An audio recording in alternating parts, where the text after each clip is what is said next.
2 and 1. We are live. What is up, ATG fam? We got the homie Alex Solis in the house, owner of Jiu Jitsu Cartel. Let's freaking give it up for the homie. Thanks, bro. Appreciate you, man. Came in dripped out, dude. Always, bro. I was telling you, man, you got the merch thing figured out. I appreciate as far it, as man. designs and just, I don't know, I was going through your page. Yeah. And all your shirts are sick. I appreciate you, man. It means a lot. I mean, it's all about being different. I mean, essentially the name Cartel, if you look it up, it stands for being able to produce something at a higher quality better than anyone else. Yeah. So that's exactly why we came up with this name. I like that, dude. How long have you had like the Jiu Jitsu Cartel? How long has that been going? So actually our launch date, our first day that we announced the brand was May 11th. May 11th of last year. No way. So we're almost at 1 year anniversary. Dude, I wouldn't even think that's really new. Like it's pretty fresh. I know, and it was crazy. I feel like I've been seeing it like a lot. Yeah, and it's crazy across the fight world. Yeah, it's just blowing up, and it's great. I'm grateful, man. Like I'm grateful for all the supporters. That's cool, man. So I'm very blessed, and I mean, it hasn't even been a year yet, and look at all the damage that we're making. Yeah. Oh, dude, the events you guys are putting on, like the names you're bringing, the competition too. Yeah. Like the competition's real high, and then I like how you do like the Cartel Clash. Like you have one coming up. It's like Cartel Clash and like another gym or something like that. Yeah. And so it's like two gyms kind of going together, like a grappling duel or something like that. So we're gonna have in May or end of May or beginning of June, we're gonna have the Kids Festival. Yeah. And then we're just kind of waiting for more information. But heck yeah. And then June we're gonna go from New Mexico to compete against Arizona. No way. Yeah. Dang. So I'm like, so you're like excited. You're banning New Mexico together. That's what it's all about. Yeah, it's like we want to grow as a state. We want to grow all together. Exactly. Like, yeah, there's different gyms and stuff, but like it's good to branch out and even like get it. Just the more exposure, the better. That's the way I say it. I agree. And it's all about the kids that travel, the kids that wrestle or do jiu-jitsu out of state. Like they level up. Yeah. Just because they're more exposed, just to more comp. And that's what it's all about is bringing everyone together as a unit, Yeah. I feel like we have a lot of great athletes in this state. Oh, yeah. And we kind of get overlooked, man. We do. I'm tired of seeing that. Dude, we have the toughest kids. We have good kids, amazing kids. Yes. We have adults that were amazing athletes as young kids, and now they're coaches or professors, and they're still good. So they also deserve the platform, too. They do, bro. So I think I've seen a shift, like, in the last, like, I want to say, like, maybe the last 2-3 years of just like not just because it's always been Jackson Winks, like we've always been known for MMA, right? But lately, like it's been more jiu-jitsu, wrestling. Like our state's been leveling up as far as like grappling goes, and even fighting too, boxing. Like all over my feed, I'm seeing all kinds of stuff. Like, and I don't know if I'm just in that algorithm. I probably am. But like I've just never seen it as big or growing as quick as the way it has in the past like couple years. It's definitely got some traction. I mean, even not just jiu-jitsu, right? But wrestling itself. Yeah. Like UFC fights now or PFL. Yeah. It's like the female fighters are killing it, bro. Yeah. And they're more entertaining than watching some of the guys or some of the male matches. Oh, they're scrappers. Even with wrestling, you can see these competitions with kids and the girls are just killing it. Yeah. Well, yeah, like wrestling, like they just got girls wrestling in their own state tournament, like is pretty fresh. Mm-hmm. Like, it's not, like, that long ago. And I remember growing up, there was, like, some tough kids or tough girls, like, from the school I went to that, like, probably would have dominated at state, like, girls. You know what I mean? They just didn't have the platform. They didn't have the platform. They didn't have, like, the practice partners. It just wasn't, like, like. Well, I know most high schools now, they're also having, like, a boys class and a girls class because it's starting to grow. Yeah. Which is pretty cool to see. Dude, that's a good problem to have. It is. So, what's your background, bro? How did you get into like have you always been into jiu-jitsu? Like, what's your, or do you have kids that do it? Yeah. So my son Xander, my oldest one, he was a wrestler. And then he just didn't want to do it anymore. So one day we were watching YouTube videos. Yeah. My son's like, "Hey, Dad, I want to try this." I'm like, "You want to try jiu-jitsu?" But I mean, we've always watched UFC and MMA, right? Yeah. So, we were just always watching that, and he's like, "I want to try jiu-jitsu." So I found the closest academy to our house. How old was he at the time? He was 6. 6? Okay. So we took him to jiu-jitsu, him and my other boy started doing Oh, this it, and table's then broken. how you go, brother? And then they started doing it, and then my son's like, "Hey, Dad, like always want us to pretty much grind. Like I want to see you do it too." No way. The next day, So I went. you guys got into it like the same time almost, and like you. Yeah, they have like 2 days on me. Yeah. Yeah, That's sick, dude. They have 2 days on. They have 2 days on me. So. And it's funny because they still try to pull that card. Well, we've been doing it longer than you. Or they got promoted to a new belt before I did. I was still the white belt. So they were always just clowning on me. That's funny, dude. Yeah. So. Dang, that's cool, bro. And that's cool that you like do some, like, you know, find the passion that your kids want or that they're interested in, and you go all in with them. Mm-hmm. You know, I love when parents do that.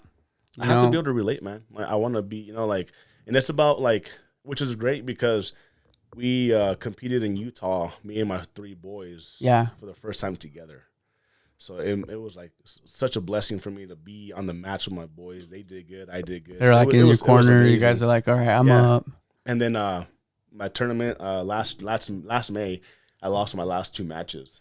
Okay. So like for my sons to see me lose, it like made me like appreciate the sport more. And I was actually, I mean, don't get me wrong, I was kind of hurt that I lost in front of my boys because I could hear them like cheering me on, but it was a lesson that I needed to learn to teach my boys. Right, hey, like we're not gonna win all the time. Yeah, we're gonna have our days where we're gonna get wrecked, and it's okay. Yeah, it's that's the sport. Game, which it was humbling to me. Oh, I just loved every moment of it. That's cool, man. Yeah, how you take your losses, really, that's where it molds you into like the man that, or the character that helps you build character, you know?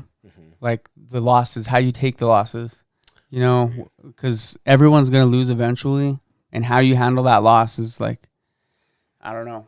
I think that really shapes like the minds of like young men, you know, in life, dude. Like you're going to go through ups and downs. It's not always going to be, you can sometimes train the hardest you ever have, and sometimes you still take an L, but it's like not worth giving up after, you know. If anything, it makes you want to keep going, keep grinding. Yeah, and then my daughter's a competitive dancer too, so she's competing as well. No way. And she actually just pulled the trigger. She's gonna do jiu-jitsu this summer, which is crazy. And then she dragged my wife into it too. So now my wife's gonna do jiu-jitsu. What? Which is, it's gonna be crazy. So now I told them at dinner the other night, I was like, how crazy would it be if all 6 of us did a tournament together? That would be, dude. That's like. That's like life goals. Yeah, that's like my goal right now. To go do something with your whole family and you all travel together.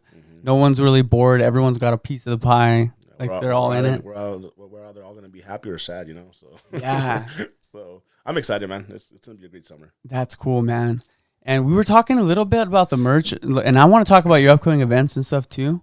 But like, how did you get into like merch design and like, because it seems like you're all in on like you have hats, shirts. You have a new shirt that's coming out.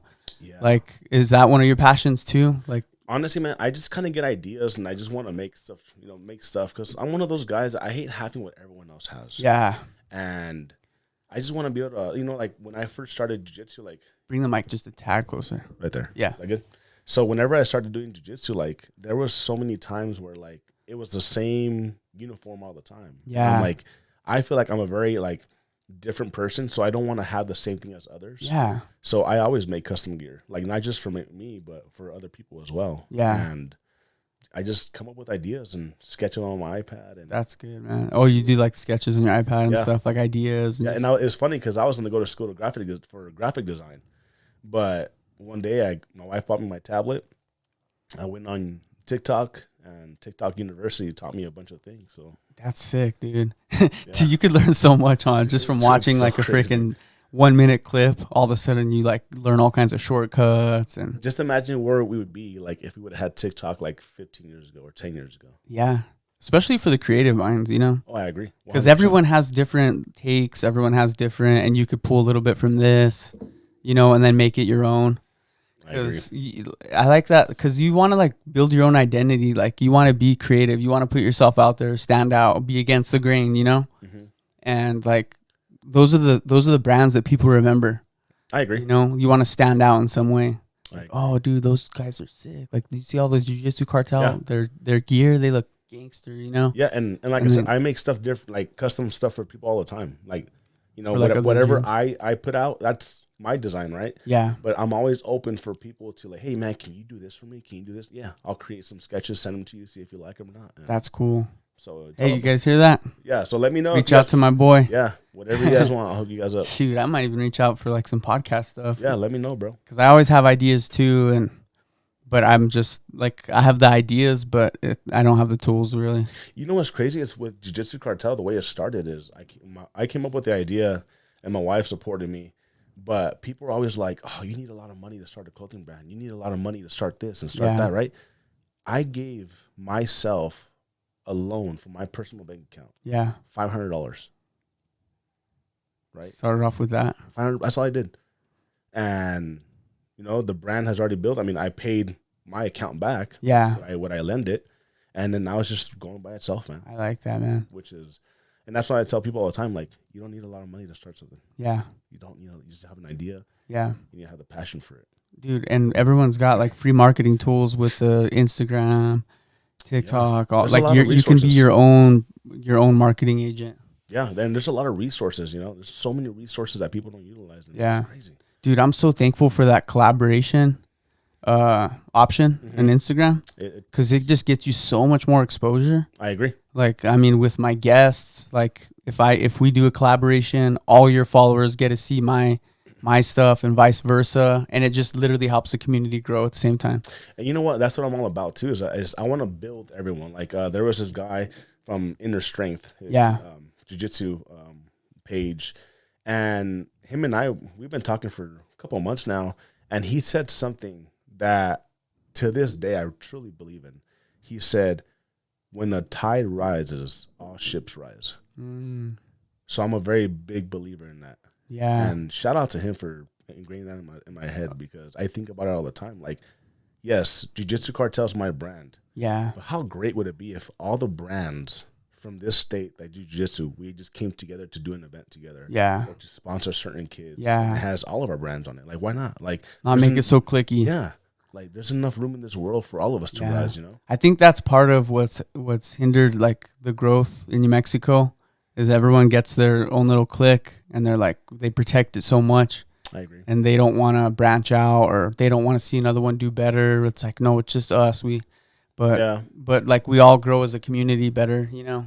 But I think that's human nature, though. Yeah. I think that's human nature. You kind of want to protect what's yours. Yeah. But still, it's like the tournaments is a big one to bring different gyms in, to bring, I agree. You know what I mean? Not making it so exclusive. Like, no, everyone's invited. You guys all show up. Yeah. Rep your gym. And then, you know, then it just grows, and who knows, like it's like a big mixer event, you know? And I'm sure like you meet people from other gyms and you make connections, and who knows. Yeah, and that's how it is. Like so my daughter's a competitive dancer. So anytime that we travel for her, yeah, I always look at gyms in the area to go do open mats or do tournaments and stuff in the area. Yeah. And that's how I meet people. And that's how I'm able to get people from Texas, Oklahoma, Arizona, Colorado. So you'll just go to their gyms, get like an open mat or something like that. Talk to them, and that's how it just starts, man. Yeah. That's what dude, it's all about. That's like the biggest thing that like people like for growth is just putting yourself out there, like being willing to meet people, just even on like a friend-to-friend thing. Like, hey, I'm not even really looking to gain anything from you. I just want to make a friend and a connection. But I think that it's nowadays it's weird. Yeah. Like everyone's so stuck to social media and everything online and texting and FaceTime. I mean, that relationship like you and I are talking right now. Yeah.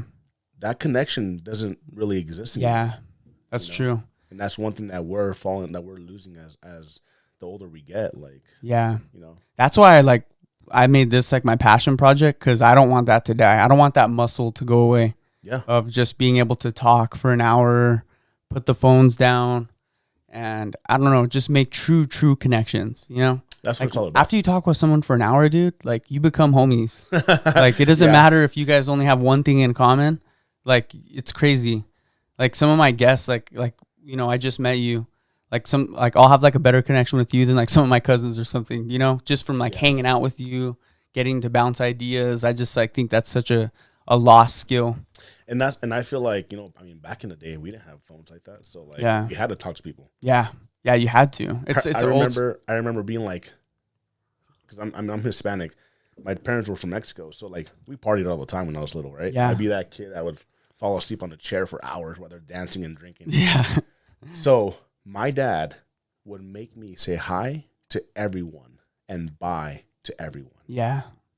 So I mean, imagine the 6-year-old just walking around, Yeah, building confidence and just saying hi to strangers. hi, how are you? How are you? How are you? How are you? Like to everyone. I mean, you don't see that nowadays. Do you do that with your kids? I try. I'm trying. Can you bring the mic just more in front of you and Right just here? like not to the side, but just right into it? Yeah, there. I always get mad at myself when I don't say nothing because then I'm like, oh, I should have said something. Nah, tell me, bro. Correct That's cherry, me, bro. though. Correct me. But yeah, So but that's kind of how I feel like, we're losing that connection with a lot of people. yeah. My dad was the same. Like, I'm kind of like that. Like, that's Okay. how I was raised. I was raised like, my dad's like a cowboy. We grew up like real Western. Where'd you grow up at? I grew up in Los Chavez. Okay. So like in between Belen and Los Lunas. I went to Belen. I know where that's at. And yeah, my dad's just real old school, man. Like real just, he's a good dude. And he taught me, that was the number one thing was manners and like respect. Mm-hmm. Like opening doors for people.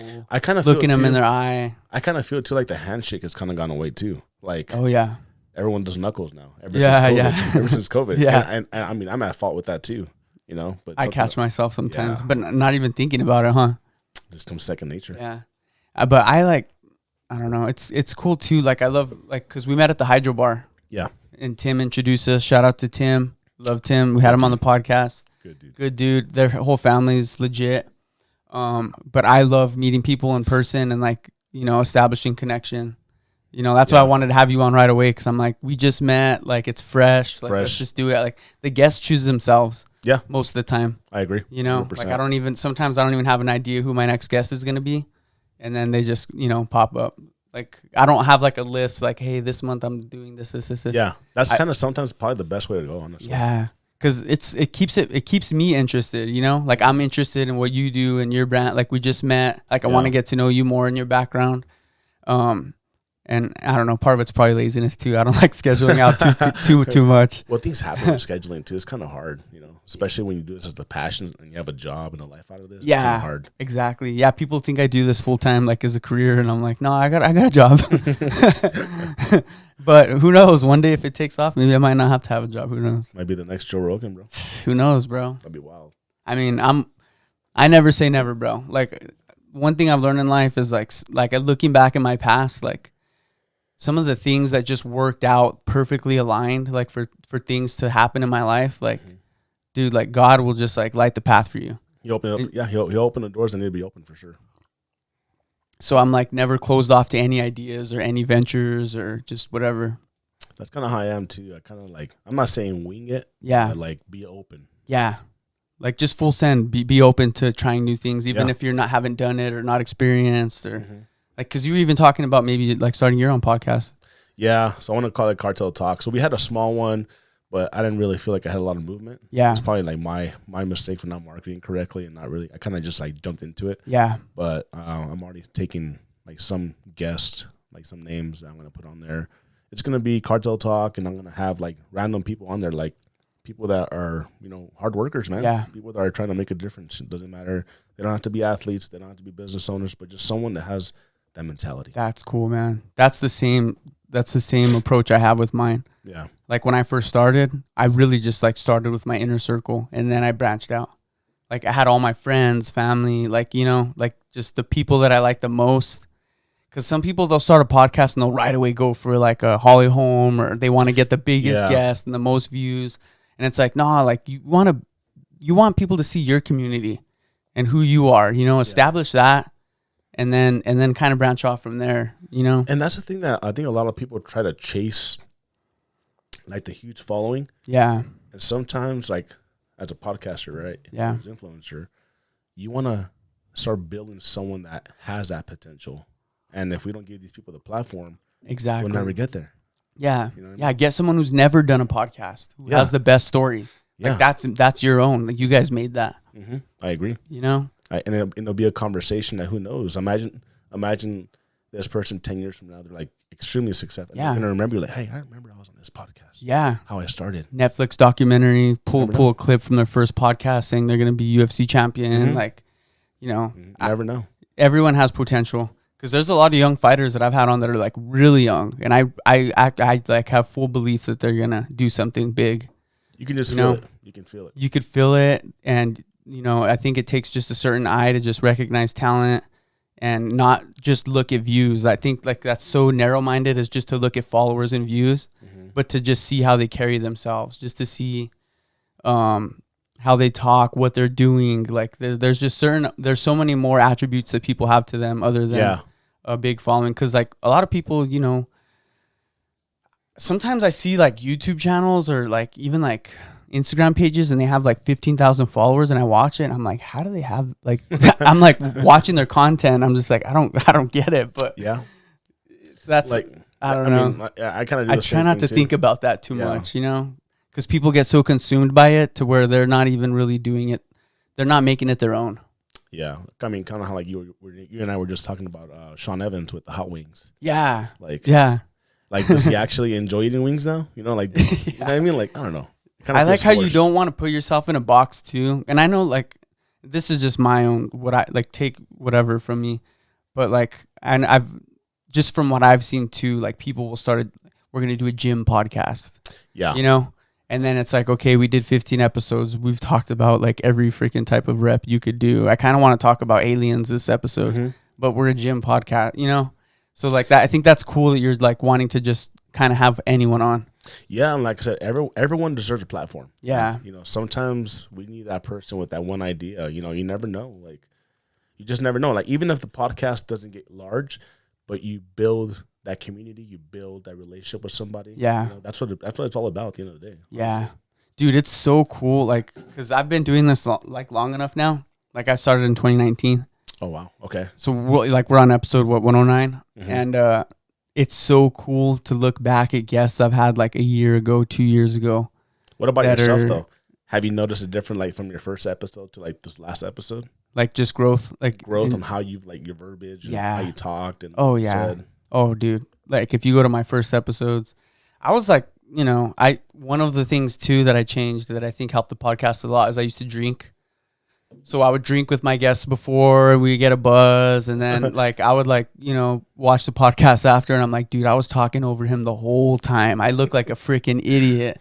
Like this dude's trying to tell a story, and I'm just like, oh, like yeah. So like I feel like now just like doing my podcast more sober minded, like I'm just better at listening, because like you think podcasting is just talking, but half of it's like listening, like being a good listener. So like I've noticed that skill has gotten a lot better. Yeah, especially if you talk like that normally and then trying to adjust to this is two different things. Yeah, because we're like doing the dance right now. Like I want you to look good and me to look good. Yeah. Like the better stories you have makes us both look good. Like it's just I agree. It's like a dance we're doing. Yeah. It's not just like a me podcast. I have all these great stories and you're just kind of here like. Well, that's the thing is that you can only share your story so many times. Yeah. Oh, dude, I've repeated so many stories on this, but that's how it is, though. That's how it is. But no, the growth, like, and that's why I like tell people, like, if you want to start something, you don't need like all this day one microphone. Like, this isn't even a crazy setup, but like, when I like my first like 20 episodes were literally just shot from an iPhone, no speaker, no nothing. It was just like the room, and like people want to just support you no matter what.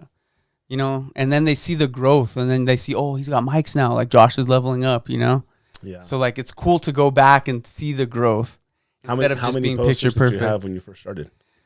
I had like 0. So like when I first started the podcast, I was in a different. I didn't have like my own setup, like a whole room. I was like it was like in my kitchen. Okay. And I would just do a different piece of canvas art every episode. That was like my brand. Okay. So every episode was a different piece of canvas art, just one little canvas. So every single piece you see on these walls was an episode at one point. So episode like 1 through 70, like however many posters. But it got to the point where I was like running out of freaking room, like you know what I mean? So it's kind of nice to just have something set and like everything's just painted on here now.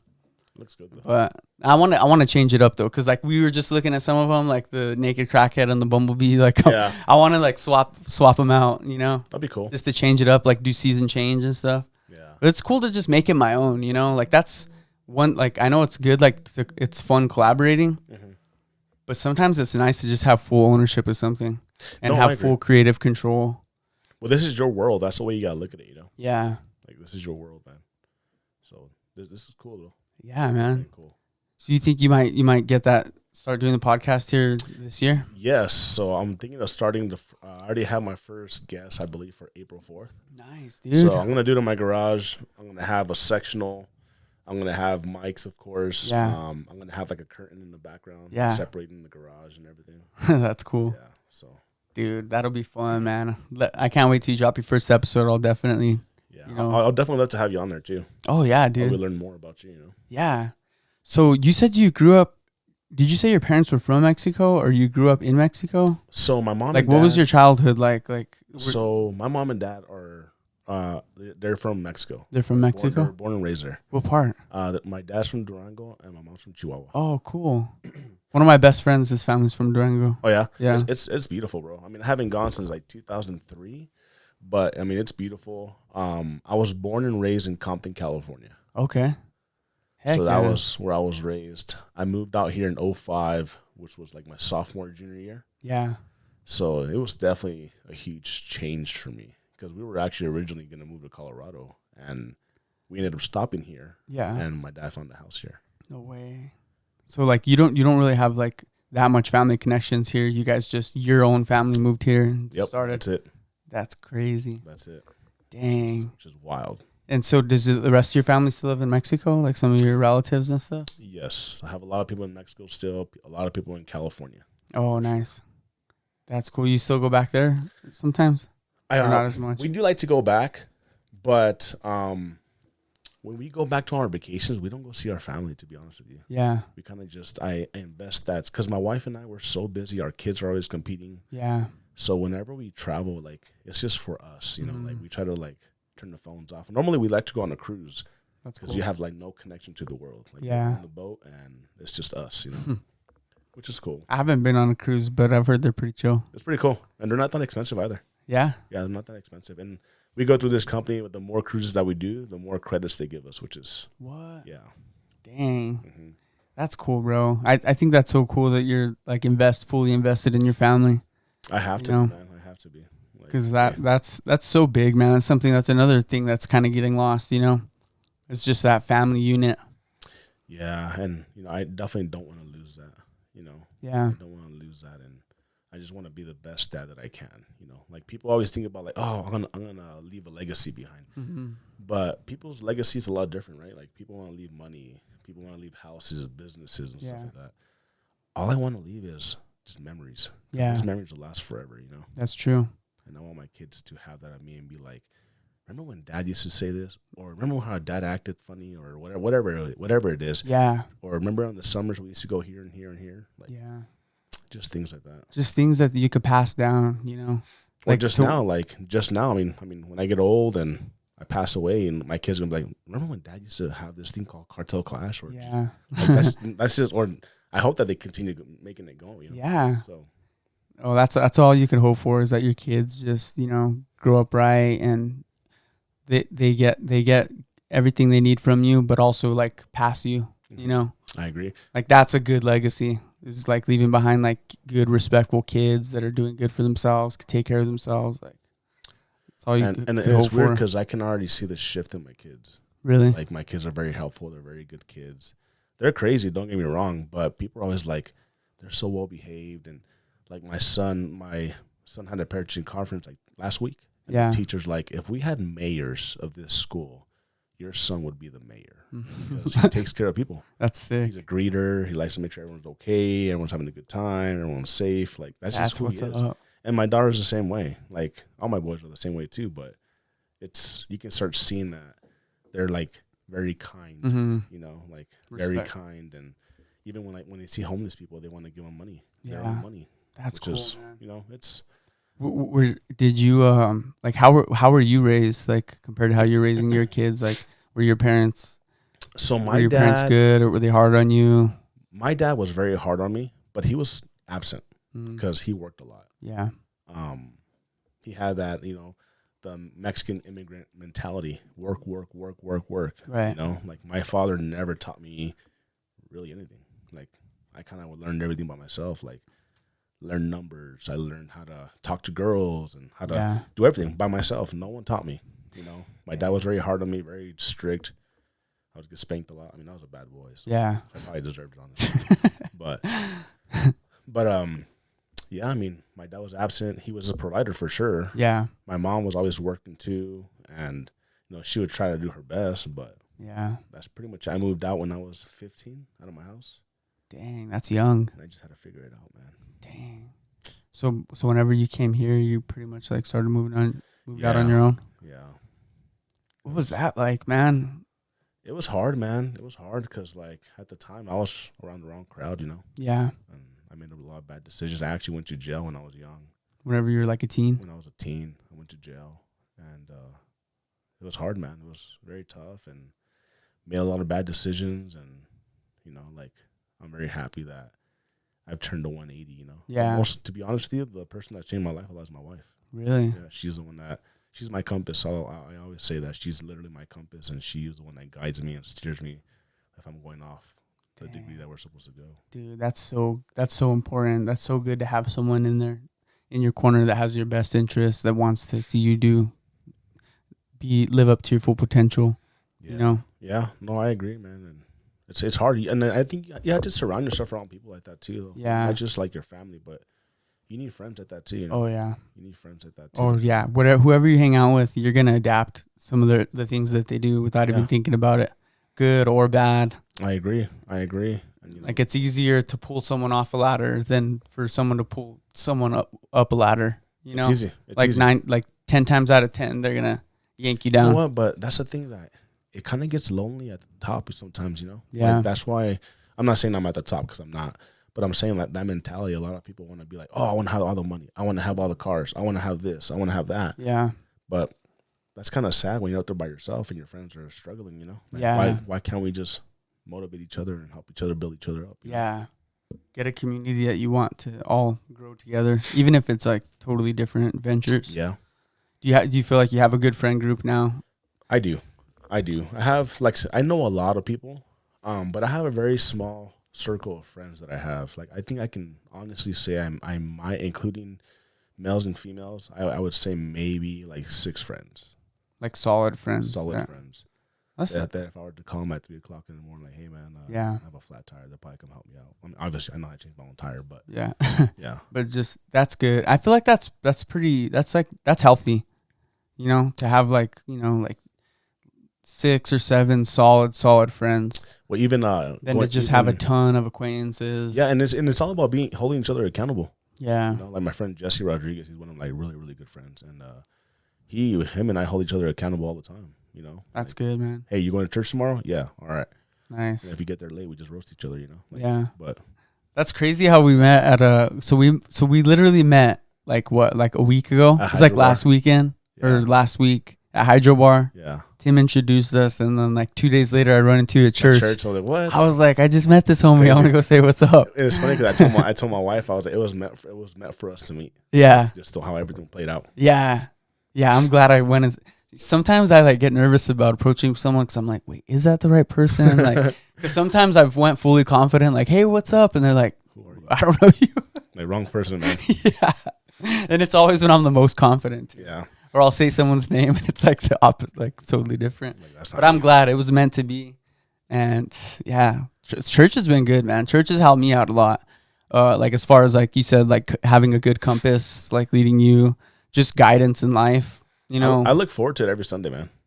It's like revives you in a way. Like revives your spirit. You could go in broken, feeling good. Like you just like your cup gets filled. You know. You know what's crazy is like I started like really pushing like religion on myself. Like I'll never push religion on anyone. I'll never talk politics with anyone. I'll never push my beliefs on anyone. Right? Yeah. People ask me about it. I'll talk. I'll be open about it. Yeah. Right? But you'll never see me there like talking like forcing like Jesus down your throat. Like, I'll never do that. That's not who I am. Because I wouldn't like that happening to me. You know? Oh yeah. So it like pushes people away, if anything. So starting January, I gave God another chance. I kind of like just ran away. So I came back. And the first service was like Pastor, he was just saying that, hey, like you have to ask God for, for guidance, and don't be afraid to ask God for stuff. So I did, bro. And my life has changed since January. No way. Like, I told God, like, hey, like, open up the floodgates. Open up the floodgates with the brand so I can continue to help more people. Yeah. Like, let me do that. Yeah. Because I can't do it without you. Yeah. Right? I was like, so open up the floodgates and let me drown. So then, like 2 weeks ago, like, I told God, hey, Lord, I'm kind of drowning. Can you send me some floaties or something? Because I need some help. But it's weird because my daughter started going to church, my 11-year-old. Yeah. And I took her to youth night at Citizens last Tuesday. Okay. So I went to jiu-jitsu. I left to go pick her up because it was youth night. Yeah. And I told her, hey, I'm outside. And she texted me, okay, I'll be out there in a little bit. I'm okay. And then she's like, hey, I'm getting baptized. And I'm like, oh, that's cool. When? She's like, in 5 minutes. I'm like, what? So I jumped out of my truck and I ran into the church. Dude. She got baptized, bro. What? Yeah. Dude, amen to that, and bro. I didn't force that on her. Like, Yeah. I don't force religion, not even on my own kids. Like, I'll never force that. Yeah, they got to find it on their own. Everyone's got to on their she's own. like, she just did it, bro. That's on cool, man. Dang. So you got to go see it? Yeah. That's cool. Yeah, I was blessed. I bet you that was a special moment, huh? It was. I almost wanted to cry. It was awesome. That's God opening up the floodgates in his own way. For sure. And it's funny because I prayed to God afterwards. I'm like, what just happened now was like, it's better than like winning $10 million. Like, yeah.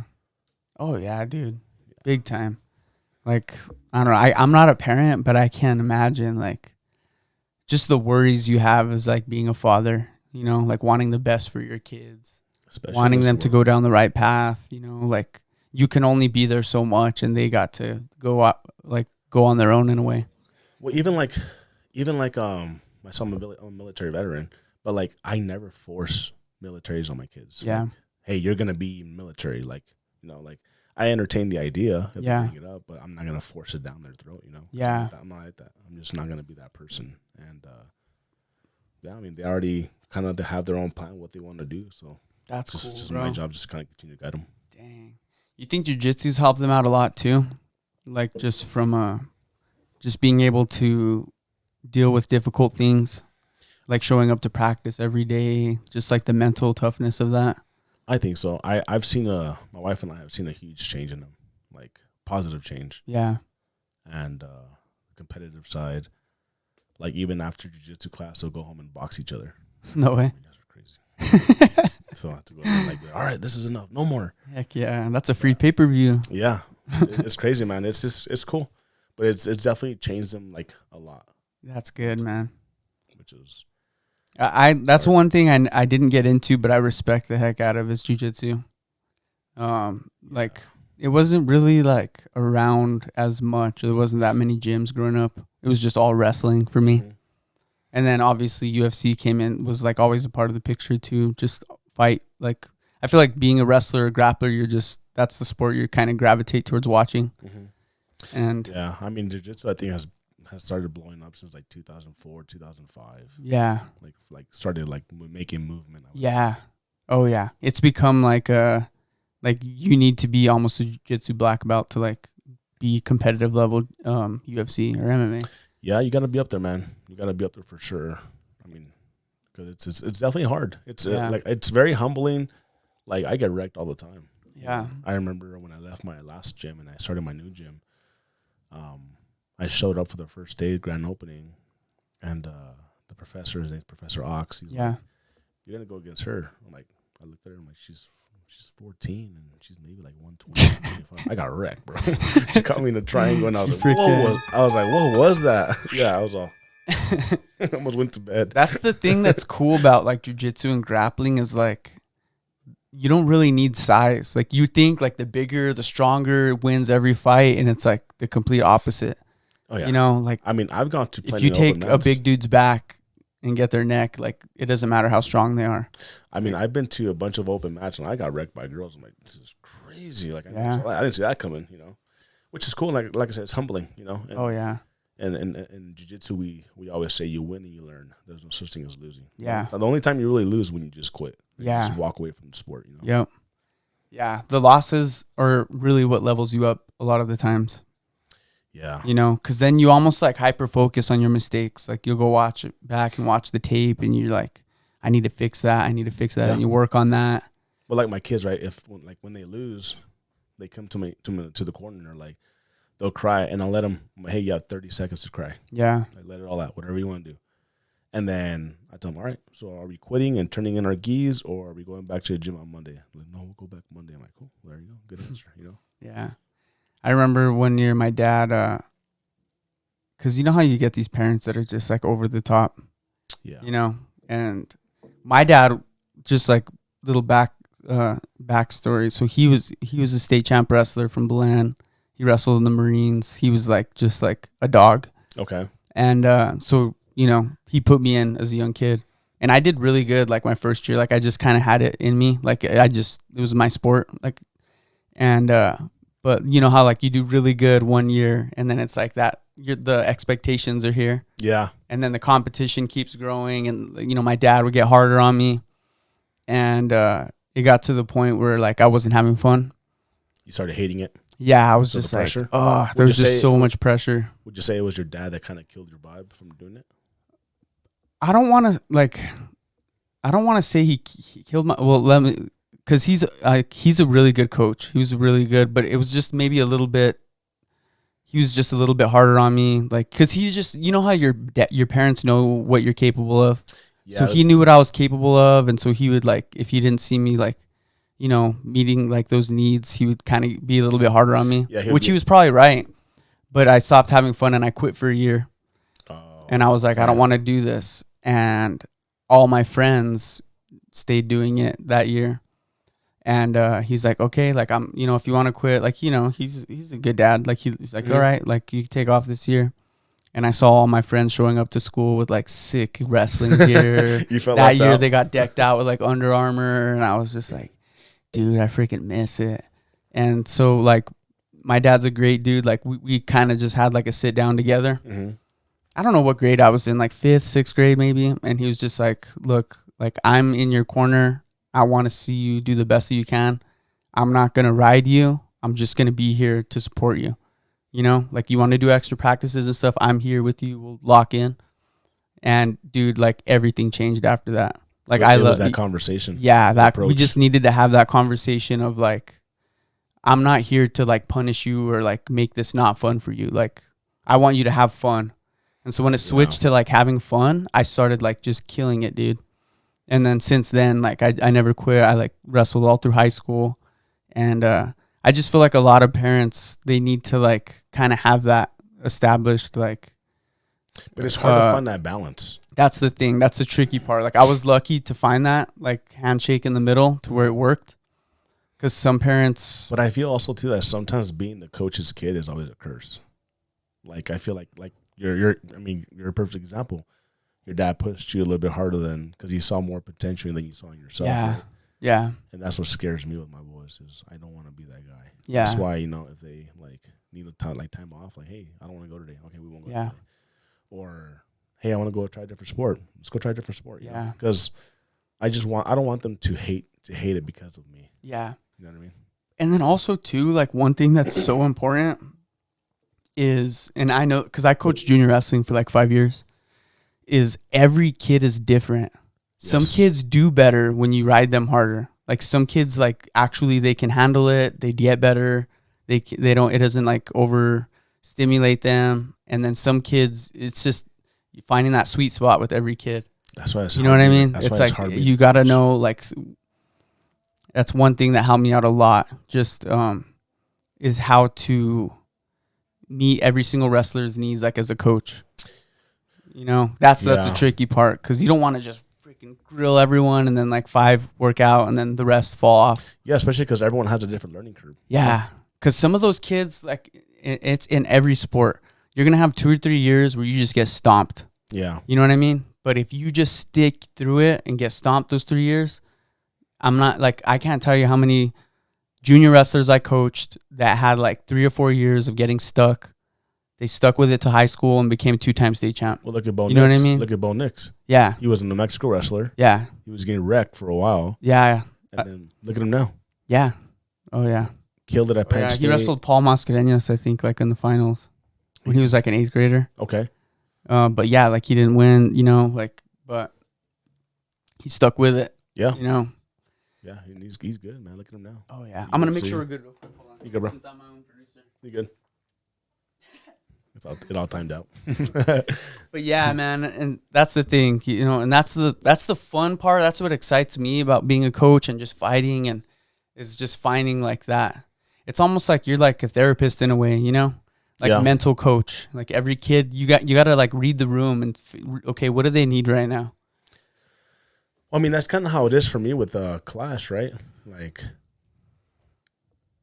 seeing these kids compete just makes me so happy. Yeah, because excuse me, not only like do the parents say like thank you so much for the opportunity, but even the kids too, you know, and just being able to see them like from the minute they leave the locker room or the warm up area to the day that the match is over. Yeah, it's their moment. Oh Those 5 to 10 minutes, it's their time to shine, right? Yeah, like nothing else matters in this world besides you trying to get that W, and that just brings me like so much joy just to be able to see those kids go at it and be able to like shine, you know. Oh yeah, and being able to. Oh, it gives them like a sense of identity, you know. Yeah, like they're doing something. They're building something for themselves. Yeah, at a young age. I agree, and it's just building that competitor, you know. Yeah, building that competitor, and those events you've been putting on are sick, dude. I really so like how you guys do that. I'm so happy with it. It's like a little mini like UFC event almost, you know. I'm so happy with giving the kids walkouts and like, dude, like I can't imagine what that does to a kid, you know, like having their moment. Well, I mean, I can't speak for other parents, but I can speak for myself because my kids competed in it. Yeah. For 2 weeks, bro, they were driving me nuts. Why? Because they were playing music full blast of what walkout song they were doing, and this is what we're gonna do and walk out, shaking hands, putting hands up in the air. And I was like, it's the same song over and over. But I sit there and I laugh. Yeah, you know, I sit there and laugh because I see them practicing, and they're like oh, I can't wait, Dad. I can't wait. Yeah. Or I'm so nervous, or I'm so like happy. Yeah. So I mean, if I can see that, I'm pretty sure other parents see it too in their own. Oh yeah. Oh, it's cool to see families too, like get rewarded in their own way, like when their kid does good. Yeah, because they're with it too. Like they're like some parents, they see their kids struggling and they just want the best for them. Yeah, and then the kid finally gets a rear naked or something, and that's like just like a big leap. You could just see the joy in the family. Yeah, like this is a sign. We should stick with this. Like, look, he's getting better. Yeah, and the thing is, we don't know what kids are going through. You know, we don't know if this kid's getting a bad grade at school or you know, whatever, they had a loss in the family or whatever it is, or they just got in trouble, whatever it could be. But the minute they step on the mat, none of that matters. Yeah, that's true. You know, none of that matters. I wanna go to. Well, let's talk about that event that you have coming up, because that event seems really dope. Which like one? The one, it's it has like boxing. It has all of these different like fighting sports, and it's like can you explain a little bit more about it? So that just got announced last week, right? Or this week? I think last week. But it was Donald Sanchez, the BKFC champ. Yeah. Or BKFC fighter. He hit me up and he's like, "Hey man, what do you think about having?" Because I wanted to do the next clash at his location. Yeah. So he's from Valencia County, right? I don't know. He's from Albuquerque. Is he from Albuquerque? Okay. From Albuquerque. But he's a beast. Yeah, he's sick, bro. He's sick. But he's a good dude too. But him and I, he hit me up about him having an event at his location. And I was like, I'm down. Yeah. So then I started planning a date. And then he called me one day. He was like, "Hey, bro, check this out." And he showed me the location that potentially we're going to have it at. And I'm like, this is sick. Why? What's up? He's like, what would you think about having an event here? I'm like, me? He's like, no, like we'll do boxing, kickboxing, and jiu-jitsu in one location the same day. I'm like, bro, that would be epic. That would be sick. He's like, but I want to make sure we have it for the kids only. Yeah. I'm like, bro, I'm all about it. Heck yeah. You know, and it's just an idea that's growing right now. We want to announce it, but we're waiting for a couple more details. Yeah. But I feel like it's already gaining traction. It is. I think we had like almost 40,000 views already. Dang. And it's going to be for all the kids, man. Yeah. It's going to be all kids. A festival for the kids. I love that, man. That's one thing that I respect a lot, like about what you're doing, is just feeding into the youth. Yeah, and it's great because Donald has the same mentality that I do, and so does Nick. You know, and I don't know his name, but he's the one that owns Holmes boxing promotion. I forgot his name, but you know, he's also thinks the same way. It's all about getting back to the kids, you know, especially because everyone sees us as the most deadliest state in the world. Yeah, in the U.S., I should say. But I don't see that. Yeah. I don't see all the crime. I don't see all the chaos Yeah. that people think that there is, you know? So I think like people kind of judge us a lot, which is okay because I really don't care what other outsiders people say about us, because I know we have a good state. We have good people here. Oh, yeah. And, you know, being able to give back to the kids, like not just in jiu-jitsu, but in boxing, kickboxing, and this event for all the kids is going to be amazing. Oh, yeah. It'll help all the sports grow. I agree. There could be a kid who only does jiu-jitsu and he sees a boxing match and he's like, dude, I think I might want to try kickboxing. Well, the plan is hopefully that when it happens, it's such a huge event that we do it again next year. And that people start like looking forward to, kind of like the state fair, right? Yeah, you look forward to that's state exactly fair, what I was kind of thinking about. And you look forward to the balloon fiesta. Like, why not look forward to this event every year? That would be cool, man. You know, something that, and then like I said, like we always travel to compete in other states. Like I want people to come to our state and over here, homegrown. Yeah, yeah. So like, you know how you said you had kickboxing, but like, are they gonna have like kids competing at this event? It's gonna be only kids. Well, it's gonna be, I believe, 80 to 85% of kids competing. So it'll be like some boxing matches, some jiu-jitsu. Yeah, so it's all gonna have its own area. Oh, sick. So you're gonna have jiu-jitsu in this area, kickboxing, like going on like an expo. Exactly. That's like sick. a huge convention essentially. That's sick, dude. So the plan is to get 40 matches. Obviously, 10% of that's gonna be 8 matches. Yeah. Or I'm sorry, it's gonna be 4 matches. So 20% I wanted to be adults. So it'd be 8 matches out of the 40 would be adults. The rest would be kids. That would be cool, man. Dang. That's sick, man. Shout out to Donald and all those guys too. Good dudes, man. Donald, you know, it's not just like it's hard for one man. Like we need to band together. Everyone has their own pool. And it's cool, like I said, they have the same mentality as I do, you know. And there's other people that have the same mentality as well, you know. And I'm just blessed that they were able to include me in this, and that we're gonna make it happen for everybody. You got like some legit kids grappling in your events and stuff too. I just had Little Bear the wrestler on. Yeah, Bear the wrestler. Yeah, he just competed at the last event you had. Yeah, he's doing big things in wrestling, and then at jiu-jitsu, that was a jiu-jitsu match. The thing is that people don't understand that he doesn't even do jiu-jitsu that much. Yeah, he's like all wrestler, and then he just he's all wrestler, and then he shows up and chokes out his brother, takes the back and gets the rear naked. Yeah, I mean, I respect that though, and I like how his parents just throw him in there, and it's like, let's just see what happens. You have to. That's kind of how we were for Utah as well. We went to go compete out there, and they're like, "Hey, do you want to put your son with bigger kids?" Both of my sons are like, for free. Yeah. I'm like, my wife's like, I don't know, babe. I'm like, just send them. Yeah. And they ended up taking first in the bigger kid division. So I'm like, but it's all about growth, you know? Yeah. Sometimes you do better too when you know like you're the underdog, like you got nothing to lose. Yeah. Well, almost. So when I went to Utah, I weighed in at 231. That's how much I weighed in to compete. Okay. There was no one in my weight bracket, and I'm already there. They're like, "Hey man, do you want to move up weight?" I'm like, "Sure." What is it? Like, it's open class, so there's no limit. I'm like, so it's like old school UFC. Yeah, I'm like, send it, because the guys at my gym, I mean, there's guys who are like 375, and I roll with them all the time. So I'm like, yeah, I'll do it. That's fine. Heavy. No, that's fine, you know. But when you compete, it's a different story than going to. Oh, dude, 10 pounds makes the biggest difference. Not only like your gym mentality to a tournament mentality, it's two different worlds. Yeah. So I moved up in weight, and I saw this big old dude walk in, and I told my wife, "Watch, that's gonna be him." I just have a feeling. Sure enough, was your match. Sure enough, I think he said he was like close to 300 pounds. Dude. Yeah. How do you even approach that? Like, you have no choice, like, bro. Try and just take his back as quick as you can. I actually took him down. Did you? Yeah. So we had to go best out of 3 rounds. So I beat him the first one by points, and then the second one I choked him out. Dang. But it was crazy, man. It was so crazy.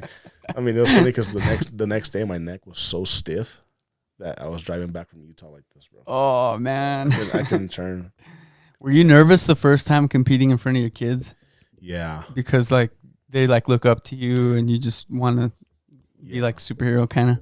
Yeah, and you know what? It's kind of how we talked about, like from your first video to today's video, right? How much things have changed. Yeah, that's kind of how jiu-jitsu is too. Like I look at my first video and my first competition to now, it's a whole different person. Yeah, you know. And back then, my mentality was like, I'm gonna win. I have to win. I have to prove myself. I have to show my kids that it's all about winning. That I'm not a sore loser. But That's not my mentality now. Like, do I want to win? Of course. You end up learning and growing. Is it everything? Not really. Because sometimes I feel like I learn more off my losses than my wins. Yeah. Dude, I have like a similar story when I was coaching junior wrestling. Okay. You know, they have that Greater Southwest, the open division or whatever. So like I didn't think of it like at the time, or I didn't think it was going to become, but I was like, I told my kids, if you like do really good at state, like I'll do the Greater Southwest. You guys get to watch coach wrestle. And they freaking killed it at state, dude. We placed like top 4, top 3. Like we had like a bunch of state champs. And they were like, I was hoping they would forget about it. Nope. And after state, they're like, you promised us. And I was like, so how much time did you have from state to your tournament? I want to say it's like 2 or 3 weeks. And I had just had a surgery too. I just had like a rib surgery. I was kind of compromised. So did you have to? And so I was really nervous, huh? So you had 2 weeks to train, and that's it? Like pretty much. Like 2. How'd you do? I took second. Oh, nice. It was just off pure freaking like adrenaline though, because I had my whole junior wrestling team in my corner. Have some like Colorado coach, like the first match, I shook his hand. I was like, oh, I'm gonna have to pull something out of my hat, dude. Yeah. How many guys were in your bracket? I think like 6, and it was a round robin. Okay. I want to say it was like 6. So I had like 6 matches. That's rough. And the finals match, it was like some kid from what's that college in northern New Mexico? Highlands. It was like a Highlands, like he like just fresh off his season, dude. And I was like, I gassed out. Like I didn't get pinned or nothing, but I tired. Yeah, I was cooked. What color singlet did you wear? I wore like a blend wrestling singlet. I probably think I pulled it from my high school. That's so funny. It was all tight on me. Have you seen? I was so nervous. I was more nervous for that than like my high school matches, because I had all these kids who think that you're their coach and you're the dude, and they're like, let's see if coach is really a good wrestler. You saying that makes me think of that TikTok video where that guy, he loses at fantasy football. Yeah. Have you seen that one? I think so. So the last place guy has to do like an open jiu-jitsu tournament. And his singlet says it's because I lost that fantasy football. He's getting wrecked, dude. It's so funny.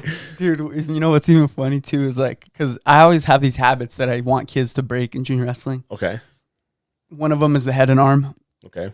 Like I tell them, don't do it unless it's there. And like you're desperate, like don't just, because a lot of kids just like to just go run right for the head. Mm-hmm.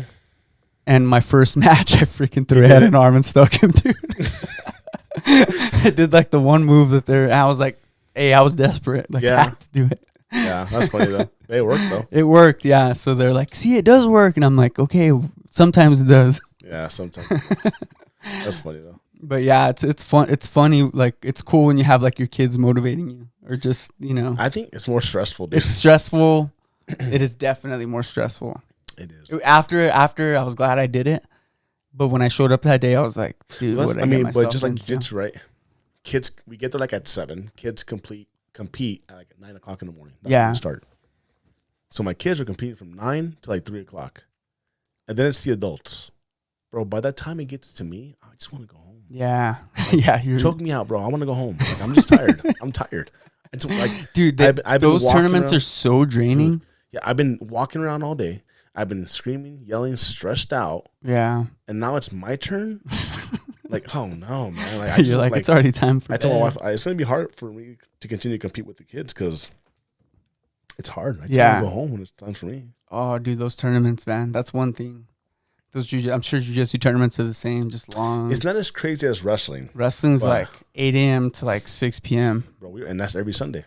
Every Sunday. Yeah, I know. Yeah. No, man, that's crazy. Yeah, dude, that was definitely, it's worth it, but it was funny, like going into work on Mondays, they're like, you party all weekend or what? Because my voice was all, yeah, pretty much. I'm like, dude, no, I yelled at kids 12 hours straight. So what'd you get for second place? Like what did they give you? Yeah. They give you like a sick big old medal. Oh, that's cool. Yeah, it was like a cool thing, It was cool, bro. It was like a fun thing for the kids. Would you say you lost to that kid because he was better or just because you were tired? I don't want to, I definitely gassed. But I feel like if I was in better shape, I probably would have had a better chance. Or I had more prep. More prep. Yeah. Because that was really it. And of course it was the last match of the round robin. How tired were you the next day? Oh, dude, I was cooked. Like, you know how you said that you couldn't turn your neck? It was like that. And my ribs, like, I was like, dude, I had like a rib. They like had to like shave off some of my rib. Like, I had like these just rib problems. Yeah. So they had to do surgeries and stuff. So like my ribs were all whatever. And I was like, dude, I don't know if I could do this. That's the worst is the day after. Yeah. The next day, hon. The Like, kids, they're fine. They just bounce back and go eat some hot Cheetos. The next for 2 weeks, you're like, dude, what the frick? Yeah, like, why am I doing this? Yeah. I was going to do it again the following year, but I actually injured myself prepping for it. Oh, did you? Yeah. What'd you mess up? I like compressed some discs like in my neck, like my upper back. Mm-hmm. I had like a McGillie's like on a big old dad. And so I had like the outside leg hooked, and then I had like the arm and the head trapped. Mm-hmm. You know where you like pinning them, but you're also. And I was bridging with his weight and my weight combined, and it just like jackhammered my freaking back. Oh wow! Still to this day, dude, I'm like dealing with it. That's on my back. My back's all messed Just one stupid little like thing with like a dad, like king of the mat. Yeah. Like for the next 4 or 5 years, I'm like still dealing with it. I have to get ablations now. I'm getting them on Tuesday, actually. Which is what is that? They're like where they burn the nerves in your discs. Gotcha. So like it's to the point where they're like, you know, so with we'll just me, make it to where you don't feel it. I have 3 herniated discs. I have my L4, my S4, S5, and my L1. Those are lower, right? Yeah, they give you problems. Yeah, and then I also have spinal stenosis too. So my back's jacked. Is that like that's like really bad arthritis, right? So what it is essentially, your spine has canals, right? Yeah. That's where your nerves flow through. Yeah. Mine is narrowing little by little. Dude, So what happens is whenever like, that's why I don't lift weights the way I used to anymore. Yeah. That's why I don't compete the way like I wish I could. Is my herniated disc gets so inflamed. That it hits those nerves. It squeezes them even more. Yeah. So there's days when like my legs go numb, I can't feel my legs. Dude, So stenosis that I have. They said I had thecal stenosis. I don't know what that one. But is. it's like the way they described it is like the lube in between your joints is like kind of gone. Yeah. So essentially, if you don't get that fixed, what's gonna happen is you're gonna have your discs are gonna be what's the word called? Like bone on bone. Fused. Yeah. They'll fuse themselves together. I feel like that's what I'm moving towards. But for now, I'm just getting the ablations. Yeah. But that stenosis is one thing. Narrowing. That's what I think. That's what it's for narrowing. Dude, I have a whole new sympathy for people that say they have back problems. What's crazy? Because you know you always hear everyone has back problems. You're like, oh yeah, but until you have them, you're like, oh, this is serious. I used to clown on people with back problems. Me too. When I was young, I'm like, whatever, bro. Your back. Yeah. And then one day I sneezed, and like the lights went out, bro. Like I couldn't see anyone. I was like, what happened? And then my vision came back. What? And it was my back, and that's why I found out that my back was all messed up. Dude, I've had like similar things happen recently too, like where I like almost feel like I'm gonna faint. But I don't know if it's like not enough blood's going to my head or something, just because of my back or whatever. It might be the restriction of circulation. Yeah, but I'm all about the holistic approach. Like I'm getting those like PRP injections. See, I do peptides. Which ones do you do? So I do BPC 157. I just started taking that 2 days ago. TB 500. Is that or what is that? Or is it good for you? Yeah, it's supposed to help you tissue repair and tendon repair, and it's supposed to help you heal faster. Has that helped you? Yeah. Or have you noticed? So let me tell you a story. What happened to me? Okay, so I messed up my knees. I tore my LCLs on both knees like 2 years ago. Oh. So I got MRIs, and they're like, "Yeah, you tore them." So then grappling or what? Yeah. Dang. So they're like, they're torn. So then Jeez. I saw on Joe Rogan's podcast he had Aaron Rodgers on there, and Aaron Rodgers had Achilles tendon repair, and he came back within 6 weeks, and he was running and throwing the ball again. So then come to find out, he says that it was because he was using peptides, which is called the Wolverine stack, which is that TB 500 and the BPC 157. So I looked into it. I kid you not. At this point, I've probably done over 100 hours of research on it. Yeah. So I bought it. I injected my knees. Oh, you did the injection one? Yeah, I started injecting my knees. And then I went to get another MRI. Yeah. And within 5 weeks, I was healed. What? Oh, yeah. So that happened. So then, dude, I just like saw like clouds open up for me, and I just like saw some angels. Like, it works, bro. It works. Like it works. It takes about 2 weeks for your body to start seeing some movement. But I still use it. Like I don't use it every day, but like whenever I feel like my body is like hurting and it's harder for me to recover, then I inject myself again. Yeah. And it's good for like 5 to 6 months. Nice. So. Dang, that's what's up. I'm not didn't do the injection ones. I just got like the pill. The pill. The only bad thing about the pill is that by the time it gets filtered to your body, you're not getting the full dosage. Right. That's the only thing. Yeah. So I don't know. Like if I do notice a difference, and it kind of does, maybe I'll like gear towards that. It's scary to pick yourself. Like, don't get me wrong. Huh? Oh yeah. To yourself. Especially and then just the research too, because I ruptured my Achilles last summer. Okay. So, but even like as serious as that is, my back still is like priority. Yeah. And so I can't tell you how many people have been telling me about that, and I'm like, you know what? Maybe it's worth just a try. You know? Yeah. Because it seems like a healthy approach, right? Like it's just like it works because you already have this amino acid growing in your body. It helps your body do it naturally. Mm-hmm. It just produces it more. Yeah. Dang. It works. And that's like I know it's not allowed like in USADA, but it's like a healthier peptide, right? Yeah, it's not like it's not illegal. Yeah. Okay. Cool. Yeah, that's what I researched too, because that's obviously I want to just. But they have peptides for everything though. They have peptides from what I saw the other day, like weight loss, kind of like Ozempic. Yeah. They have stuff like that. They have a bunch of stuff. It's crazy. Yeah. It's crazy, and it's all natural stuff. So I mean, that's cool. Your body already grows it. Yeah, we'll see. Like I just got it yesterday. Started doing it. Yeah. And I actually, dude, I had a good day yesterday. Yeah. Yeah. Feel better. And I don't know if it was just coincidence or what, but like I just kind of like felt like a little bit less like better. Inflamed. Yeah. In a way. Have you ever tried using that Whoop, the monitor, the Whoop ring or whatever? Well, they have a bracelet as well. It's supposed to be pretty good. It tells you like when you're fully recovered and stuff like that. Really? Yeah. I just started using my watch again, but I think I'm gonna get one of those rings.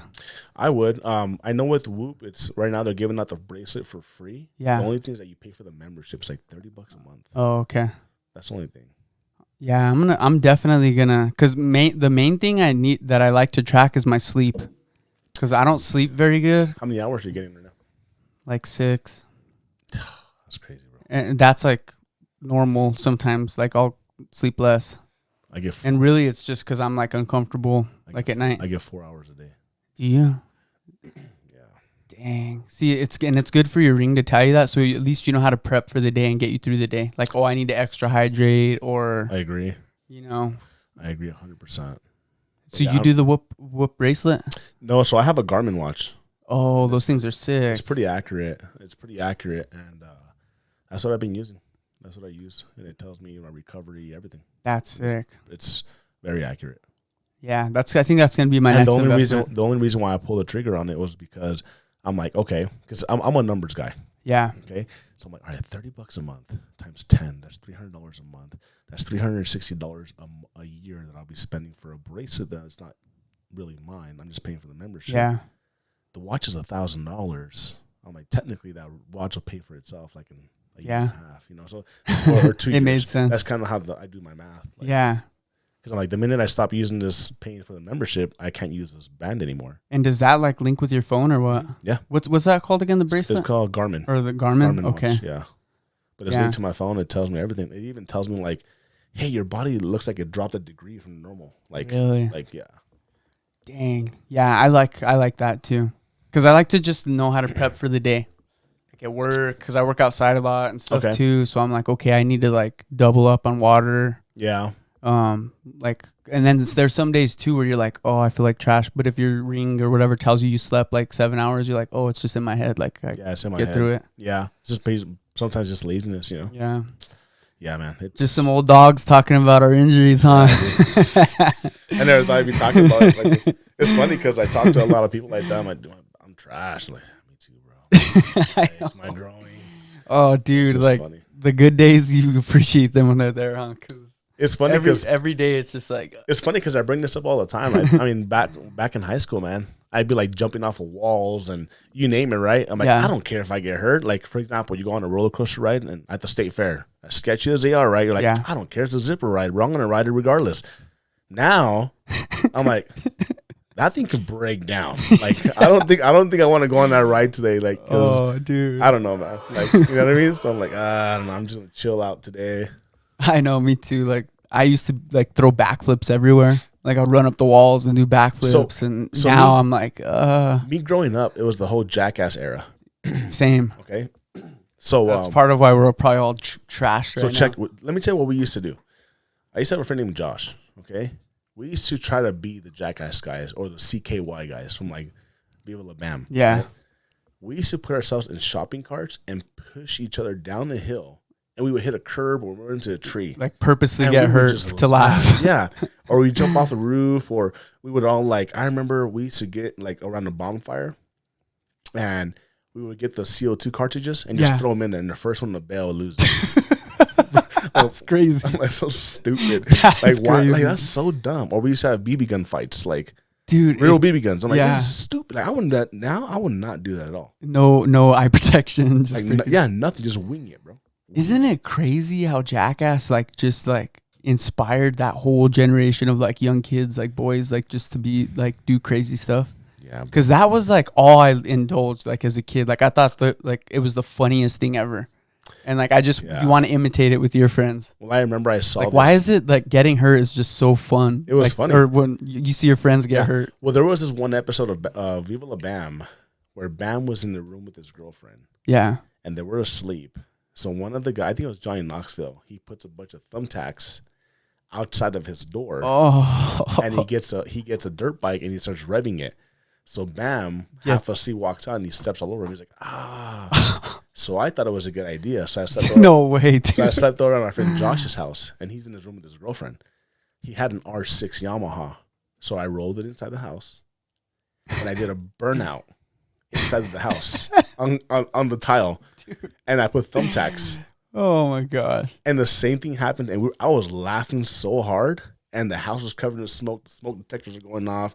The mom is yelling at it. Bro, it was crazy. But the mom was just as crazy as we were. But it was hilarious. Now, there's no way I can imagine me doing that now. Heck no. Where if my kids did, I'd be so mad. A freaking motorcycle ripping through the house. Like, take that thing out of here. What are you guys doing? You know, like, no. It's just crazy how I mean, that like being careless. I owe a lot to that show because it made me like want to start recording stuff and doing, you know, like I think it might have even had to do with like wanting to do podcasts, like just recording, like let's record it. You don't know what could happen. You don't know what magic could happen, funny things, whatever. Yeah. Yeah, you might get like 50 thumbtacks stuck in your foot, but like we'll laugh at it like down the road. Yeah. You create that legacy, right, with you and your friends. Like, yeah. Remember when you how crazy you were? Yeah. You have those stories to tell. Yeah, and those are stories that you can't, even if you recorded it, it's not you being there in the moment. Yeah. You know what I mean? Oh, dude, every time like guests come to my parents' house, they're like, yeah, Josh used to jump off. See the roof right there? He jumped off that roof onto the trampoline and it tore in half. Like she just tells all these stories, and I'm like, yeah, this is pretty funny. Yeah. I mean, there's a lot of stuff that we used to do. Well, because we didn't have like screens. Like we bored. entertained ourselves however we could. Like I remember my friend, he's like, hey, bro, my mom just got into a car accident and she won a lawsuit. So she bought us this huge screen TV. It was a 40-inch flat screen. We're like, this is sick, bro. We're all watching the Super Bowl on it. I'm like, now you can go to Walmart for $300 to get an 80-incher, you know? Yeah. Or like back then, a big TV, they were like those big box ones, remember? Yes. It looked like a freaking... Yeah, it had the projection light in the back. Yeah. That. If you had one of those, you're a baller. Yeah. Or I remember if you had a trampoline as a kid, you were a baller. You're the cool kid on the block. Yeah, like if you had a trampoline, like your parents were like, they were doing good. Yeah. Like I remember I would always go to the neighbors and be like, can I jump on your trampoline? Like when I got a trampoline, it was like, that was all I needed. Your life changed. Oh, my life changed. That's my stunts got like 10 times better. Yeah, I see some videos now, people just jumping off roofs onto the trampolines. I'm like, oh, there's no way I can. You just imagine your back I get collapsing. stressed out jumping out Blue Hole. Oh, yeah. I can only imagine jumping off a roof like back in the day when you Dang. there's no way, bro. Yeah, we're paying for it now, bro. Well, even like me, I used to ride crotch rockets. I used to do those things are crazy. I used to do wheelies on the freeway all the time. That's not. I never got into the bikes. I'm like, no, I can't do that now. I mean, as much as I would think I could still do it, I probably don't want to do it anymore. I got on a dirt bike like 4 or 5 times in my life. Okay. And I flew over the handlebars all 4 times because like I just didn't. Because I grew up riding 4-wheelers with the thumb. Okay. So And you never had the throttle. So when I would hit a bump or something, I would give it way too much gas and it would just launch me. Launch you off. So I was like, I don't know if I should get like an actual crotch rocket. That's crazy. You used to pop wheelies though and just. Yeah. I used to pop wheelies. You never got no wrecks or nothing? I did. So 2009, I bought a brand new CBR 600. I had it for like 2 months, and I wrecked on the freeway. Dude, how fast were you going? Like 70, 60 or 70. You have a helmet? Yeah. It was weird when I hit the car because what happened is the guy slammed on his brakes like 2 cars ahead, so everyone else slammed on their brakes. And I was just hauling, I didn't really care. So I hit the truck, and I flew off to the side. And I remember like me like slow motion, like flipping in the air. Like no ground. No like you're ground. just airbound. And I landed on my shoulder and did like a roll, and I stood back up. Dude, that's terrifying. Thank God that happened when you were still young and athletic, to where you could roll and land back on your feet. I still be laid out right now. Well, they're freaking I'm at the point now where if I'm like tripping or something, I don't even try and catch myself. I just freaking fall, dude. Just roll with Every it. time I try and do something, it's like, nah. Yeah, I just tuck and pray for the best. Yeah, bro. Times have changed, bro. Now we're getting older too, Yeah.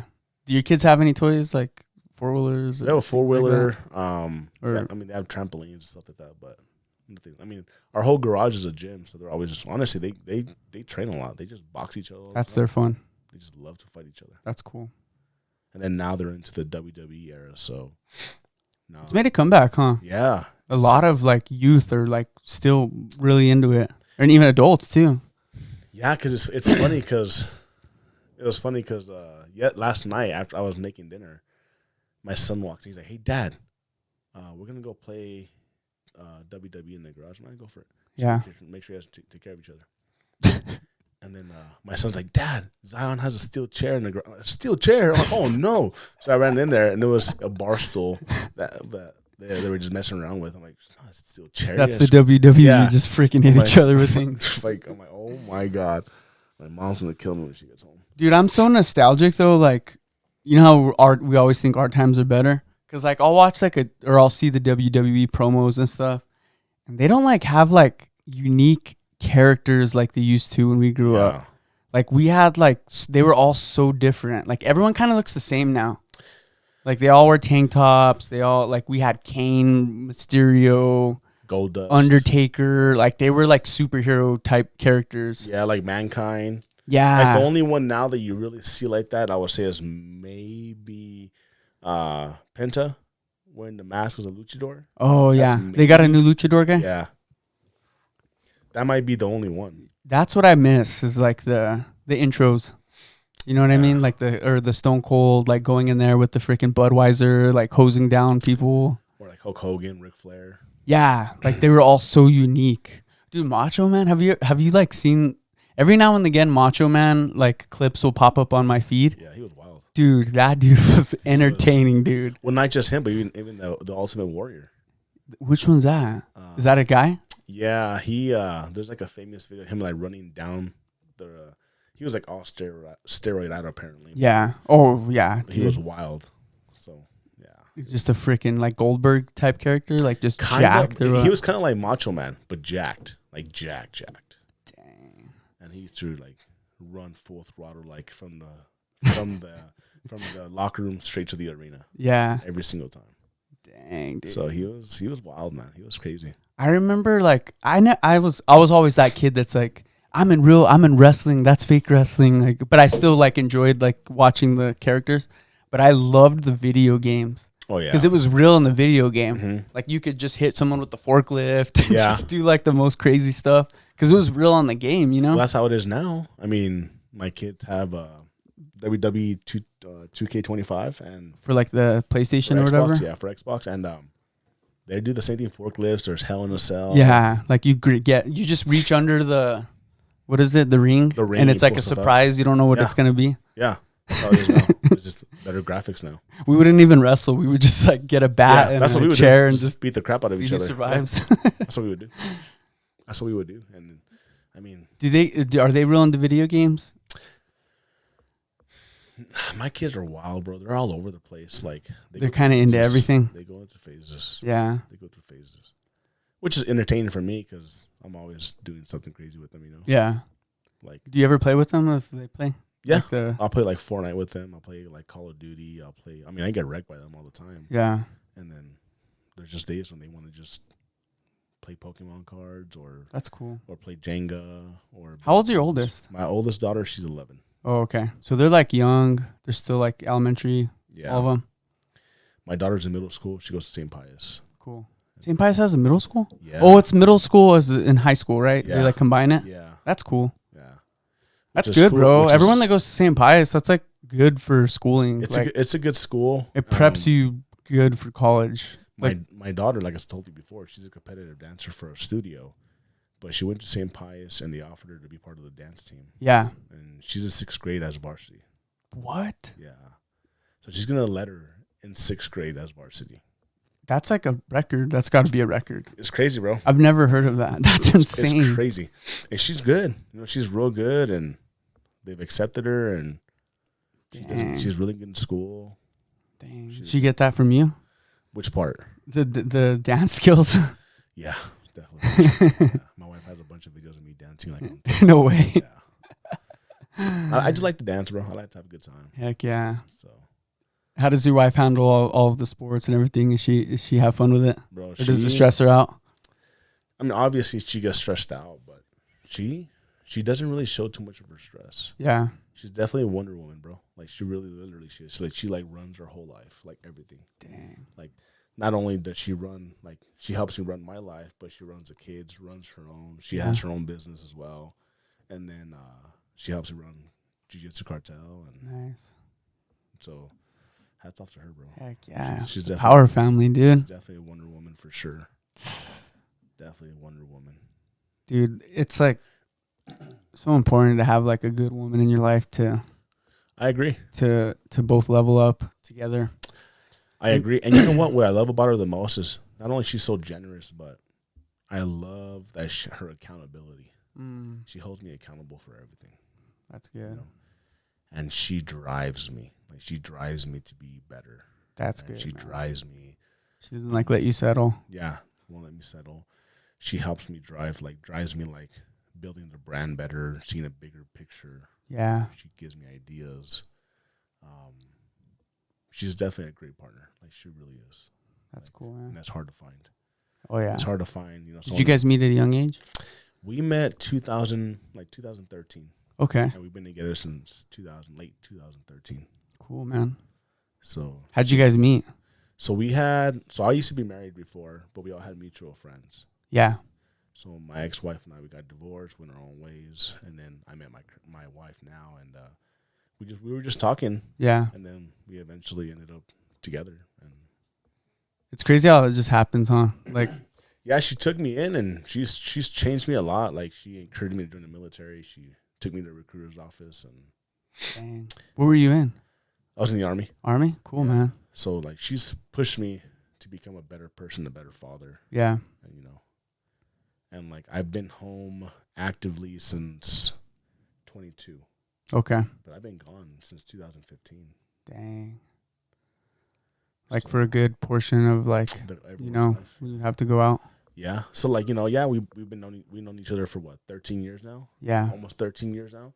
But realistically, like, I've really, really been with her since like 2022, because once I came back from the military, That's when you really got to Yeah. fully like and build with her. and I wasn't the person that she met 2013. Yeah. You know, I've changed a lot, and so has she. So we didn't gradually like change together. Like, I left, I came back, and she was already a whole different person. So I missed all those years That of growth. transforming. Yeah. And instead of growing together, we kind of grew in our own way. Mm-hmm. So now, like, since 2022, we've been growing together, Heck yeah. That's awesome, man. which is cool. That's really cool. You know, God has his own timing of everything. Yeah, You know?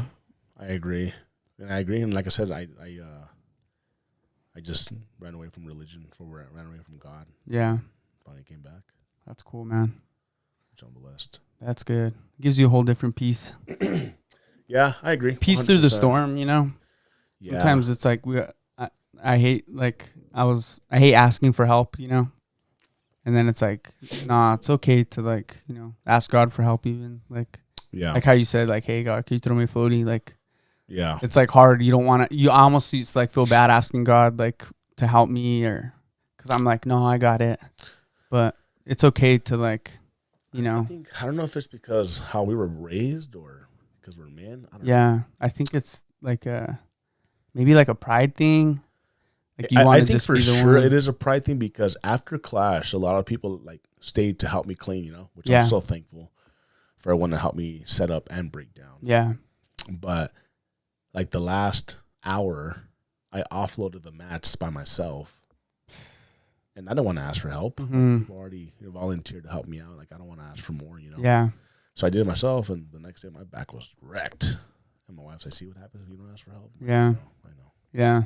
It's tough, It is. but you know what? That's what people you don't think realize it, but people are willing to help. If all Yeah. you just got to just ask, and they're like, "Oh yeah, of course, yeah, like I got Yeah, you." and I appreciate it, think man, it's a bigger because deal. whenever whenever we launch an event, like people are so like willing to help us out and volunteer. Yeah, Which is great because it's like I said, the brand is not about me. yeah, It's like, yeah, I may be the face of it, but it's not about me. Like it's all Yeah. about the kids and being able to help kids out and help them develop and just build a lane for them. yeah, Like it's not my job to like keep them on that lane, yeah, but if I can open up that lane for them and their parents and their coaches want to keep pushing them, then that's awesome, yeah, But that's what it's all about, man. At the end of the day, it's the kids. yeah. I like that. I respect that. You know? And that's good, like with the brand, like just making it about the brand, making it about the kids. And it's funny because I always used to hear like, when you do something that you love, you'll do it for free. Mm-hmm. And back then I was like, that was so stupid. Like there's no such thing. I would never do anything for free. Yeah. There's no way.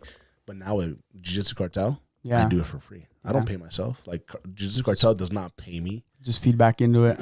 Yeah, even when I buy myself like rash guards and and gis and stuff like that, Yeah. and hats, I still pay Yeah. out of my own bank account I still pay Cartel for stuff. Yeah. And same thing with my kids. It's not a free ride. Yeah. You know what I mean? Even like for us, whenever we go traveling to go compete, we still fundraise. Mm-hmm. We fundraise to pay for our tournaments. Yeah. For our fuel. Like I'll like we'll sell popcorn, or we'll sell like some like, for example, like we'll raffle off like some swords or knives or Sick. whatever it is. I mean, because I don't feel like I need the money from Jiu Jitsu Cartel. Yeah. You know what I mean? Like that money is for the community to help people out when they Yeah. Yeah. You know what I mean? That's good, man. So that's why I fundraise for my own kids. Yeah. And then it teaches them too, Mm-hmm. You work, you get a reward, and then you get to go do what you worked for. But it's good because a lot of people are starting to see how we are as a brand, Yeah. Oh, dude, you don't realize it, but like everyone watches your every move, Yeah. And so it's good, like the way that you're doing it, and that's something I'm real cautious about too, is like everyone really does watch your every move, and it's not good to think about it too much. Yeah. But like when you're doing it with a pure heart and the best intentions, then you don't have to worry about anything because you know that your intentions are the best. Yeah, like me, I haven't had a moment yet where I'm looking over my shoulder because I have nothing to hide. Yeah. Like, I am who I am. And what you see is what you get. Yeah. I literally am here to help people out. Yeah. Like, that's really what I'm here for. Yeah. And people can either accept it and jump on and, we can all help each other out. Right. Or they don't have to see it at all either, Yeah. And that's just the truth of it, Like, I'm being genuine. For sure. I'm a jokester. I love to joke around. I love to laugh around. I love to play pranks. But I am who I am. Yeah. I will not, like, lie to anyone. I would not try to, like, impersonate someone that I'm not. Yeah. That's important. I think that's the path to success, is not trying to be like anyone else. Yeah. Because everyone's already been someone else. Yeah. You know what I mean? Like that's already been taken. Why would you want to copy and paste that? And I think that's the reason why, like, the brand is growing pretty well, is because I'm just organic, bro. Yeah. I'm organic. Like, me and you have been talking the same way since I walked in. Yeah. Like, nothing's changed. Like, Yeah. That's just who I am, I respect that. And I'm just blessed to be part of this brand, Like, For sure. being able to help and advocate for other people and help other people out and give them a platform, and because we all need help, man. Yeah. We all need help. You got something great going on, bro. I'm excited, and to know now that you just started like a year ago, like that's a really big sign. Just how much growth you like. That's such a big sign to just keep going. Yeah, and it's scary, man. Because when I first started, I'm like, I hate to fail. You know, I hate to fail. But you know, in this like aspect, like I'm more scared of failing now than I was when I first started because I don't want to fail the kids. Yeah. You know, like I said, you know, I can start a business where I can profit, and if I fail, that's just me. That's on me. Yeah. But now, if this doesn't work out, I'm gonna fail the kids. I'm gonna fail all these people that are behind me. You know. Yeah. And I genuinely think that we are all Jiu Jitsu Cartel. Like, you like my post, you share it, you're my friend, whatever it is. You don't have to buy merch from us. Yeah. You know, the merch is just to help other people out. Yeah. But being able to do that, like, I feel like we're all the Jiu Jitsu Cartel. That's sick, man. And I love the name. Yeah. The brand. It's a very catchy name for sure. Oh, yeah, dude. Very catchy name. I like the J and the K with the triangle. Yeah, it took me a while to create the logo. I was just sketching things out. That's the hardest part is like committing to something that's going to be forever. Yeah. You know, especially when you first start, you know, like, okay, this is my. Yeah. Well, my biggest thing was, all right, I'm going to create this logo, but what if someone already thought about it? Yeah. You know? So I did I was looking, research, and I was like, cool. What about the name? No, nothing. So then I just made some adjustments, fixed a couple of things, and got it trademarked and everything. That's sick, dude. So it's originally it's actual our logo now. That's dope. Yeah, that's one thing I definitely like. I've worked with other clothing brands and stuff to do like different logos for shirts, but like the logo, that main logo with the mountains. Yeah. One of my best friends just made it for me, like for free. He's like, hey dude, like I know you've been doing this podcast, like I made you this. It's like real simple logo. And I've just stuck with it.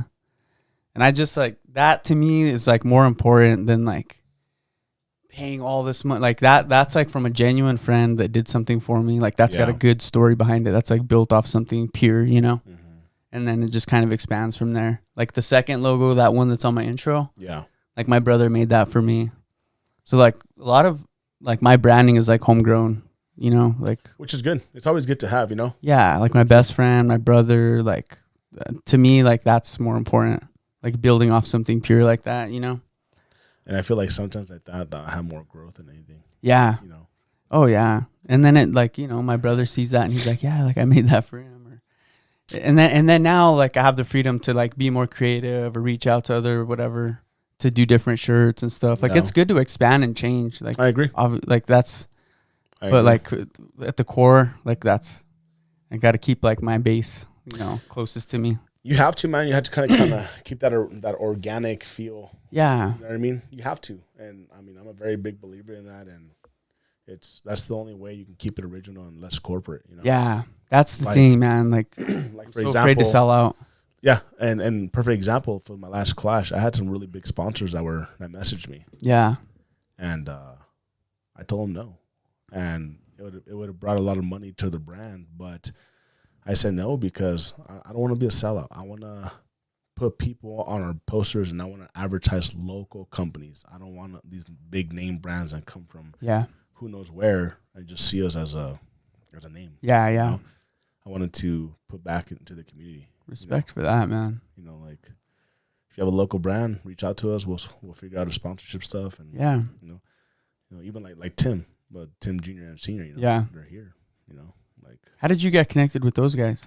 So it's funny, bro. So I've been drinking this water since 2019. No way. Yeah.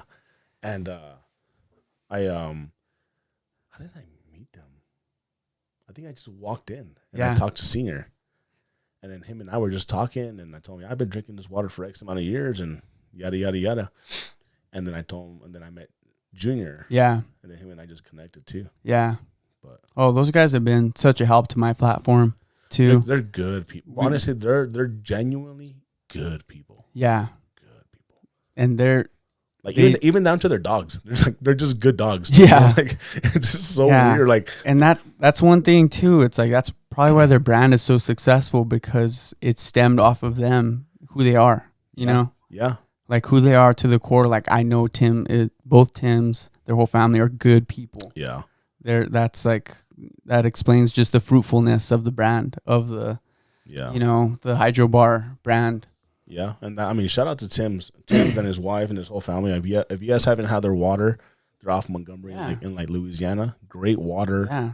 You will see. You try and like see, it's really a thing. Water will change your life. Like literally.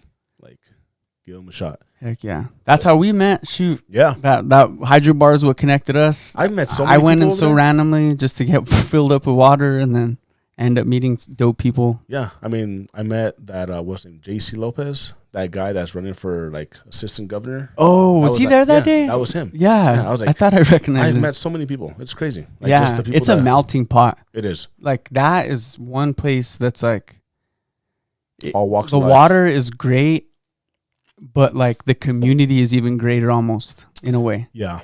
Like they have such a good community of athletes, fighters, just regular people. Like every time you go in there, you don't know who you're going to meet, who you're going to connect with. And they're so good about that too.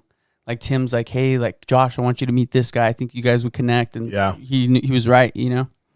They're very big on networking. Yeah. Which is amazing, and it's very hard to meet people like that. Yeah. Like, you know, like the Bacos are just great people, man. Yeah. Shout out Hydro Bar. Just kidding. For real. But no, dude, I think we're getting close to it, to wrapping it up. Cool. Dude, I'm glad we got to hang out. I'm excited for the brand, the future of the brand. Me too, man. The future of the sport, all the fighting sports. It's a good time to be in New Mexico. Yeah, we're thinking about having, like I said, we're going to have that event in May or possibly June. Then we're going to have the one in Arizona in June. And then there's going to be this promotion coming down in July. And then we're going to probably have Clash 4 in August and then Clash 5 in Portales or Clovis. Sick. So moving locations. Yeah, give them opportunities too, you know? Yeah.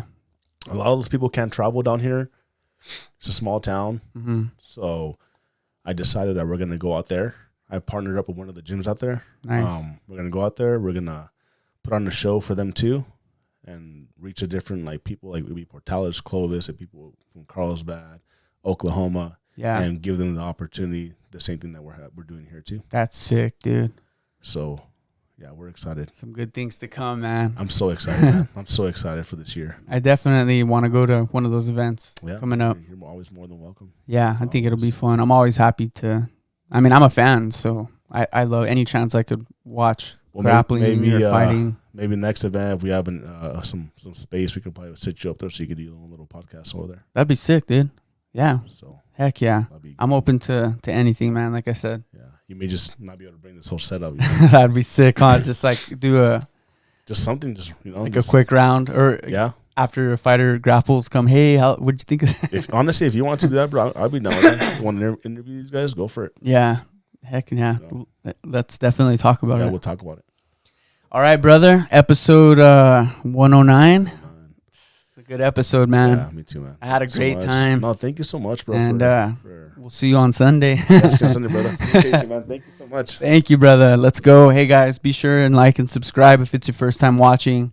It means a lot when you guys support the channel. Also, go support Jiu Jitsu Cartel. You find them on all socials. And, reach out. Don't be afraid to reach out to any of us. We're both pretty good about getting back at you. If you guys have any ideas or want to be a part of it, let us know. Yeah. Thank you, guys. Let's go, baby.